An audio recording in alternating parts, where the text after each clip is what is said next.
हमारे सहयोगी शरद दुबे जुड़ गए हैं नौ के नवरत्न लेकर। तो आप बिल्कुल पेन और पेपर ले लीजिए या फिर रिकॉर्ड कर लीजिए। ये जो 9 शेयर शरद बताएंगे, इनमें हरकत, एक्शन जरूर दिखेगा बाजार में। शरद बताइए, क्या फोकस में है आज 9 के नवरत्न में?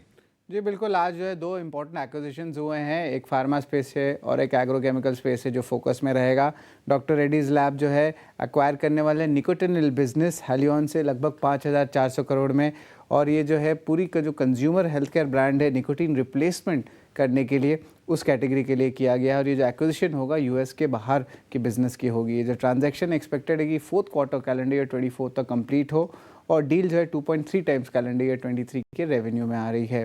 पीआई इंडस्ट्रीज़ ने भी एक्विजिशन किया प्लांट हेल्थ केयर का 350 करोड़ रुपए का। डील हुई है 3.8 टाइम्स, आप कह सकते हैं FY23 सेल्स के नंबर पे। और इस डील के जो खासियत ये है कि नए प्रोडक्ट्स जो है वो लॉन्च कर सकते हैं, बायोलॉजिकल प्रोडक्ट्स आपके इंडियन मार्केट्स में भी। तो एक पॉजिटिव नज़रिया ब्रोकरेजेस से दोनों पीआई इंडस्ट्रीज़ और डॉक्टर रेड्डीज़ के लिए है। यूरेका फोर्ब्स की बात करें तो अहम एनालिस्ट ट्वीट हुआ था जहां पे अच्छी कमेंट्री जो है मैनेजमेंट की देखने मिली थी। स्पेशली जो फेज़ 2 ट्रांसफॉर्मेशन है वो लॉन्च करेंगे लगभग 18 से लेकर 20 महीने तक। और फोकस में रहेगा प्रीमियमाइजेशन, वॉल्यूम ग्रोथ और सर्विस रेवेन्यू पे। सर्विस रेवेन्यू भी एक हाई मार्जिन बिजनेस है। बजाज फाइनेंस जो है पोस्टपेड लोन बिजनेस पे फोकस करेंगे सितंबर के महीने में, जहां पे वो लॉन्च करेंगे एम्बेडेड इंश्योरेंस, सीवी फाइनेंसिंग और ऑटो लीजिंग जैसे नए प्रोडक्ट्स। इंडिया सीमेंट्स आज ही जो है थोड़ी देर पहले ही जो है इंपॉर्टेंट ब्लॉक डील हुआ जहाँ पे 20% इक्विटी एक्सचेंज हुई है हैंड्स, यानी कि 6 करोड़ शेयर। यहाँ पे कंपनी जो है वायदे बाजार यानी कि एफएनओ सेगमेंट से भी एक्सक्लूड होने वाली है अगस्त सीरीज से। JSW एनर्जी ने जो है 2 important long term power purchase agreement sign किया है SECI और GVNL से। और बॉश और वर्लपूल हमारा 7वां स्टॉक रहेगा। और यहाँ से एजेंसी से खबर आ रही है कि जिनकी जो ग्लोबल आर्म्स हैं, जहाँ पे बॉश जो है एक्सपेक्ट कर रहे हैं कि अपनी वो बिड दे सकते हैं यूएस अप्लायंस मेकर वर्लपूल को खरीदने के लिए। याद रखिए इन दोनों कंपनीज़ के जो इंडियन आर्म्स भी हैं। हमारा 8वां स्टॉक रहने वाला है बिग बोल्ड ब्रोकरेज। और यहाँ पे जो है एक टेक्निकल ब्रोकरेज पिक हमने लाया इस बार।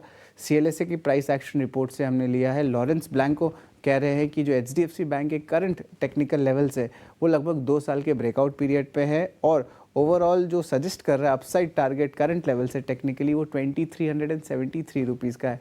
यानी कि करंट लेवल से 35 से ऑलमोस्ट 37% तक का जो है ग्रोथ देखने मिल रहा है। तो ये 8 स्टॉक्स तो मैंने आपको बता दिए, जिसमें 7 खबरों वाले शेयर्स थे, एक बिग बोल्ड ब्रोकरेज था। हमारा आखिरी स्टॉक है हमारा खबर का सेगमेंट। ये है हमारा स्टॉक ओरिएंट पेपर। अब ओरिएंट पेपर में जो खबर आ रही है कि लैंड मोनेटाइजेशन की अनाउंसमेंट आ सकती है अगले 2 से लेकर 3 हफ्ते में। अब ये लैंड मोनेटाइजेशन 750 करोड़ का से लेके 800 करोड़ हो सकता है। और इसके जो बायर है शायद एक इंडियन कॉन्ग्लोमरेट हो सकते हैं। इंटरेस्टिंग बात यह है कि कंपनी की मार्केट कैप सिर्फ 1200 करोड़ की है और जो लैंड की वैल्यू है वो 4000 करोड़ रुपए की है। तो यहाँ पे एक स्पेशल सिचुएशन प्ले बन सकता है। तो इस स्टॉक को भी ज़रूर अपने रडार में रखिएगा। ऑलराइट, बहुत बहुत शुक्रिया शरद। ये 9 के नवरत्न शेयर्स हमारे लिए लाने के लिए। तो खबरों वाले शेयर पे ओरिएंट पेपर पे भी रहेगी नज़र। काफ़ी इंटरेस्टिंग खबर लेकर आए हैं शरद आज हमारे लिए।